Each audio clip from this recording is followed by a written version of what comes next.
ഭൂമിയിലുള്ള നമ്മുടെ ജീവിതം വളരെ കുറച്ച് സമയമേ ഉള്ളൂ. ഏറിയാൽ 80 അല്ലെങ്കിൽ 100. ഫിലിപ്പിയർക്ക് ലേഖനം 3-ാം അധ്യായം 20-ാം തിരുവചനത്തിൽ നമ്മുടെ പൗരത്വം സ്വർഗത്തിലാണ്. ഈ ഭൂമിയിലേക്ക് അവിടെ നമ്മെ വിട്ടിരിക്കുകയാണ്. മറ്റൊരു രാജ്യത്തിലേക്ക് നാം പോകണമെങ്കിൽ അവിടെ നമുക്ക് വിസ കിട്ടിയെങ്കിൽ മാത്രമേ നമുക്ക് പോകാൻ സാധിക്കത്തുള്ളൂ. നമ്മൾ ഈ ഭൂമിയിലായിരിക്കുമ്പോൾ ലഘുഭാവം ചെയ്ത് മരിച്ചാൽ ശുദ്ധീകരണ സ്ഥലത്തേക്കുള്ള വിസ റെഡിയാണ്. മാരകപാപം ചെയ്തു മരിച്ചാൽ നരകത്തിലേക്കുള്ള വിസ റെഡിയാണ്.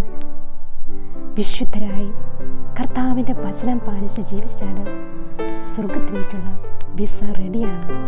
എന്താണ് തിരഞ്ഞെടുക്കേണ്ടത് നമ്മൾ ഓരോരുത്തരുമാണ് തീരുമാനിക്കേണ്ടത്.